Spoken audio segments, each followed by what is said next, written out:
Welcome back.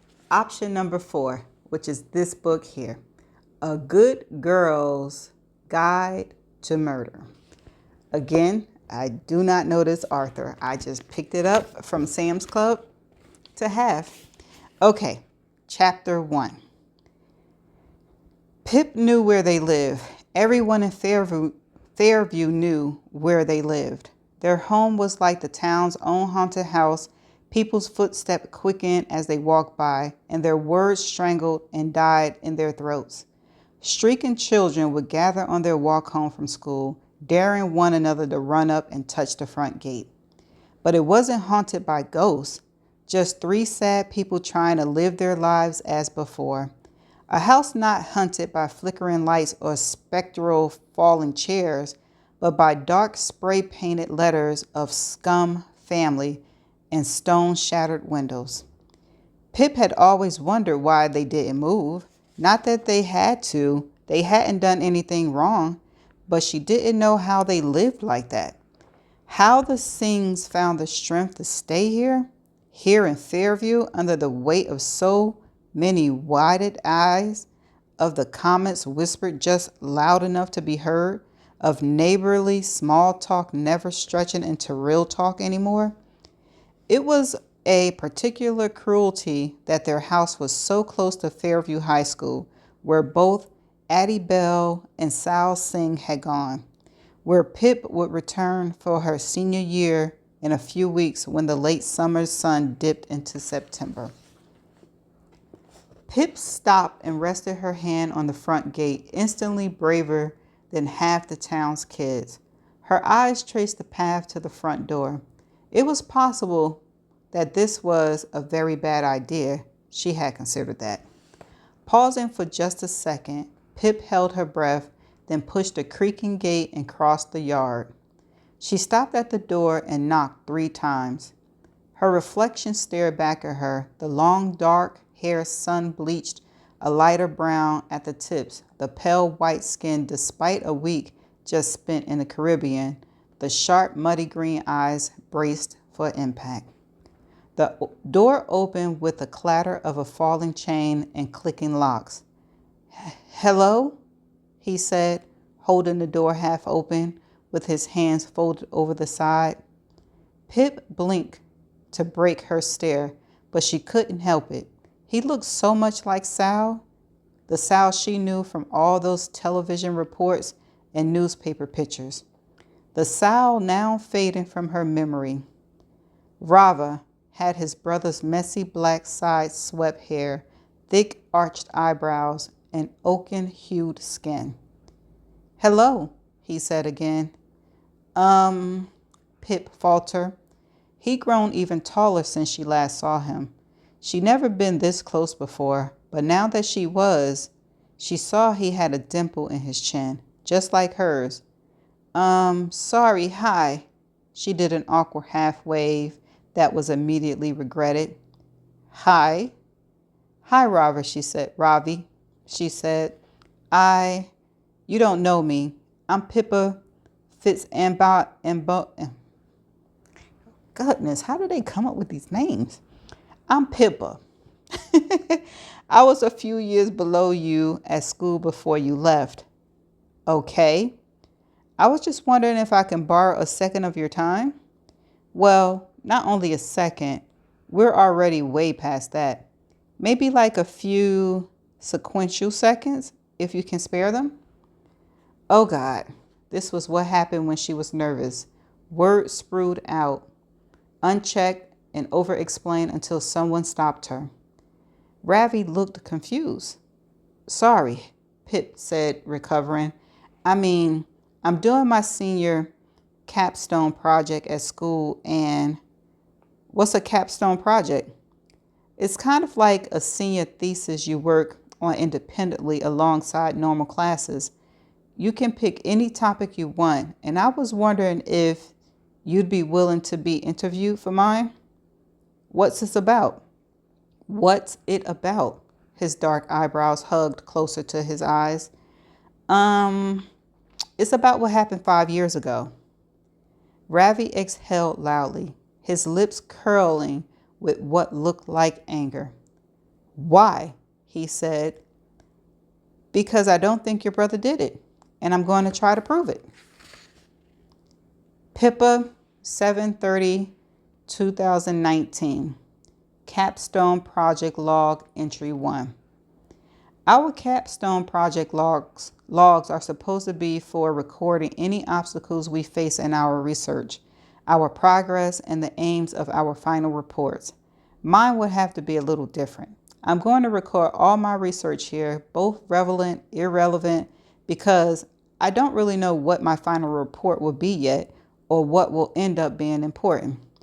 I will just have to wait and see where I'm at after all my investigation and what essay I can bring together. I'm hoping it will not be the topic I proposed to Mrs. Morgan. I'm hoping it will be the truth.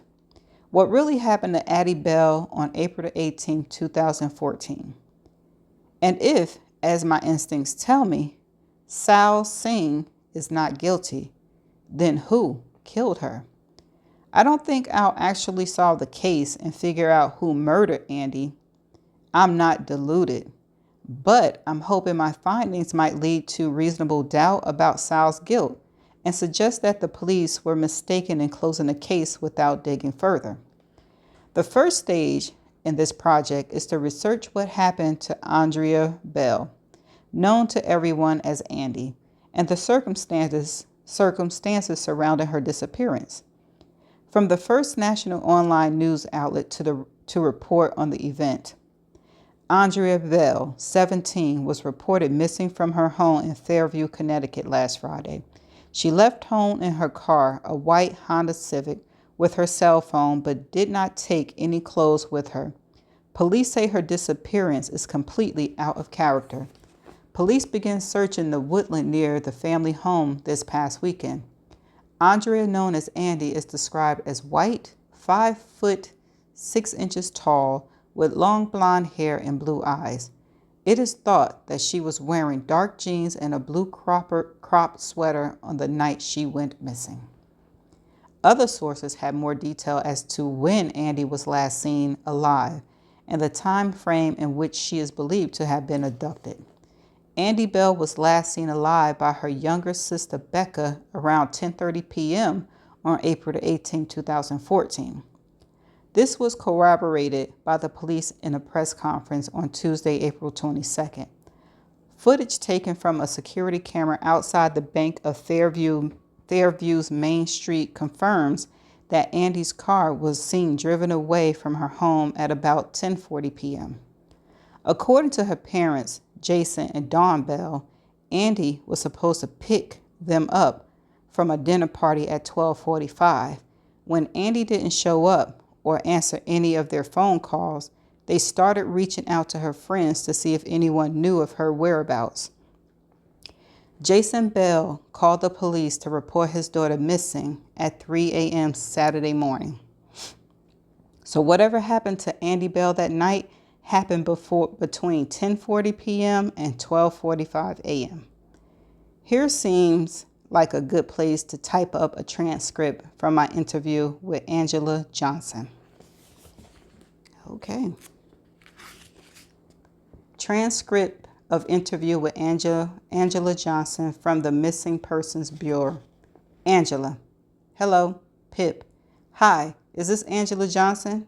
Angela: Speaking. Yep, is this Pipper? Pip: Yes, thanks so much for replying to my email. Do you mind if I record this interview for my project? Angela: Yeah, that's fine. I'm sorry. I've only got about 10 minutes. So what do you want to know about missing persons? Pip: Well, I was wondering if you can talk to me through what happens when someone is reported missing. What's the process and the first steps taken by the police? Angela: When someone is reported missing, the police will try to get as much detail as possible so they can identify the potential risk to the missing person, and an appropriate police response can be made. They'll ask for name, age, description, the clothes they were last seen wearing, the circumstances of their disappearance, if going missing is out of character for this person, details of any vehicle involved. Using this information, the police will determine whether this is an at-risk missing persons case. Pip. And what circumstances would make it an at-risk case? Angela. If they are vulnerable because of their age or disability, or if the behavior is out of character, which indicates they could have been exposed to harm. Pip. So if the missing person is 17 years old and is deemed out of character for her to go missing, would that be considered an at-risk case? Angela. Absolutely, when a minor is involved. Pip. So how would the police respond? Angela. Well, there will be immediate deployment of police officers to the location the person is missing from. The officers will get further information about the missing person, such as details of their friends or partners, any health conditions, financial information in case they try to withdraw money. Police will also need recent photographs and might take DNA samples in case they need it in subsequent forensic examination. And with consent of the homeowner, the location would be searched thoroughly to see if the missing person is concealed or hiding there and to establish whether there are any further evidential leads. Pip. So immediately the police are looking for any clues or suggestions that the missing person has been the victim of a crime? Angela. Absolutely. If the circumstances of the disappearance are suspicious, officers are instructed to document evidence early on, as though they were investigating a murder.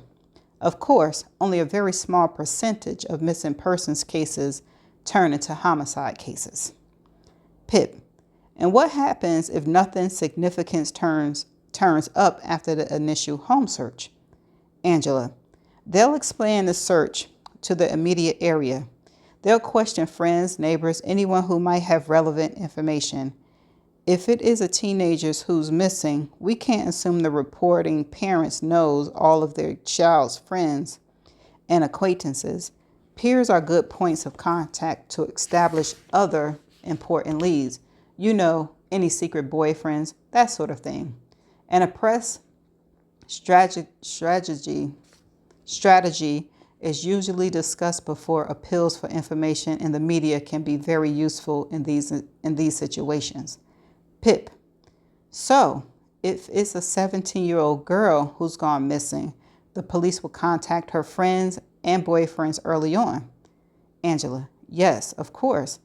Inquiries can be made because if the missing person has run away, they are likely to be hiding out with someone close to them. Pip. And at what point is a missing person case do police assume they are looking for a body? Angela.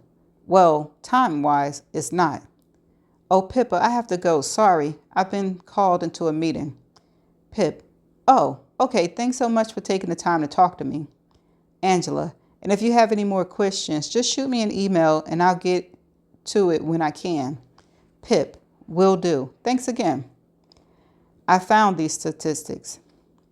80% of missing people are found in the first 24 hours, 97 are found in the first week, and 99% of cases are resolved in the first year.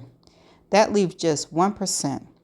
1% of people who disappear are never found, and just 0.25% of all missing person cases have a fatal outcome.